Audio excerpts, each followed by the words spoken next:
How do you sustain Steadfast Defender, an exercise involving more than 16,000 troops, stretching across an entire continent? The answer is this: a British Army-run nerve centre known as the Theatre Enabling Group, or TEG for short, without which NATO's largest exercise since the Cold War would grind to a halt. While thousands of British soldiers are deployed across Europe on Steadfast Defender, crucial sustainment is delivered from here, Senelager. It's being used as a key logistic node. It's where everything's catered for from a logistics and signals perspective. Need to eat? It's the TEG that sorts out your rations. Need an effective and secure communications network?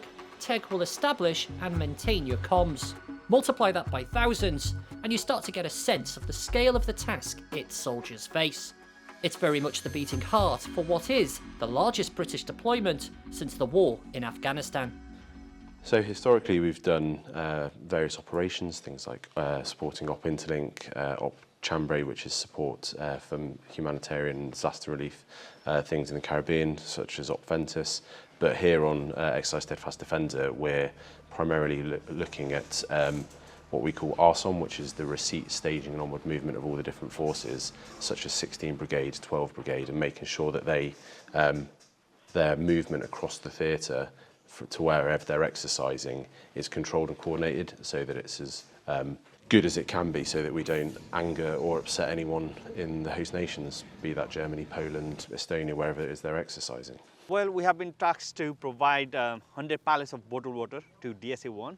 So the boys here at the background are configuring the load and securing them so that when it gets up to DSA-1, the pallets could be reached there safely and securely.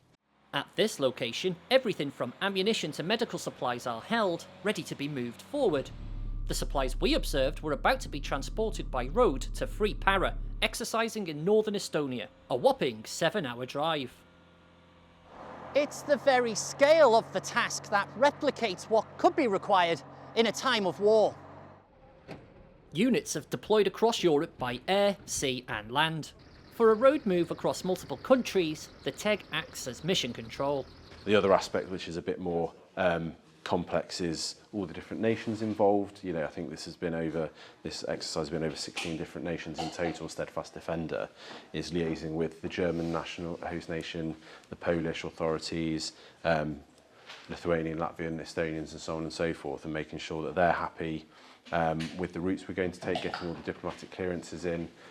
Some of the vehicles are what we call out of gauge. They're relatively large. They can only go down certain roads. It's all that liaison piece with all the different NATO nations to make sure that it doesn't disrupt local pattern of life, but also that we can get to the exercise on time.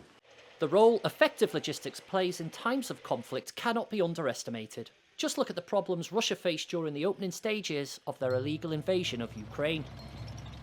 It may not be the most exciting element of warfare, but it's likely the most vital. Is it frustrating that, logistics, sustainability, things like this don't always get perhaps the attention, perhaps the respect that it deserves?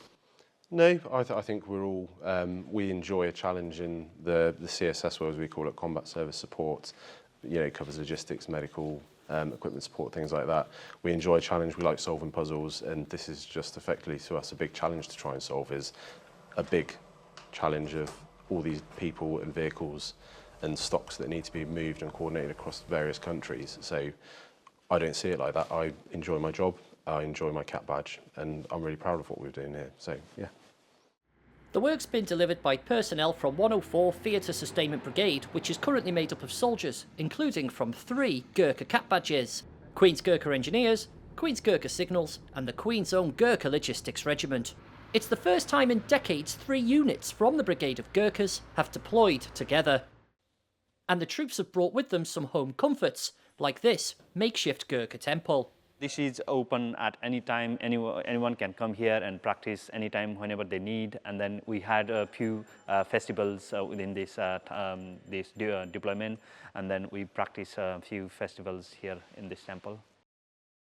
The tangibility of fuel and rations means it's easy to quantify the significance of the TEG's work, but it's only half the story. Of equal importance is the maintaining of signals and communications. And we're not just talking about radios. It's all routed through this building, the former headquarters of British military intelligence during the cloak and dagger days of the Cold War. an apt location for systems, some of which were so sensitive I was prevented from filming them. Outside, 2 of the soldiers stand by with generators. There cannot be a single second of the day the systems fail due to a lack of power. So in case of power outage, we will be able to deploy this FABs with generator within 5 to 10 minutes. It's like the ultimate backup. Yes, definitely it's the ultimate backup. And how much power can it produce? So it can produce power up to 40 kilowatt. And what does that mean in real language? What can you power with that? So power with them, we have got all our deployed communication systems. So if we power up all those communication systems, it takes up to 20 to 25 kilowatt. So it provides massive power supply than the required. It was remarked by one of the senior officers in charge, nobody cares about power until it runs out. People then care about it a lot. And that's generally the mantra of all activities carried out by the Theatre Enabling Group. Deployments like Steadfast Defender, the likes of which won't come around too often, and indeed mass deployments for real conflicts, only depend on the materials that enable the soldiers to fight and win wars. And that's the work of these men and women. They're supply specialists, and they're proud soldiers of the British Army. James Wharton, Forces News, Sennelager, Germany. Thanks for watching.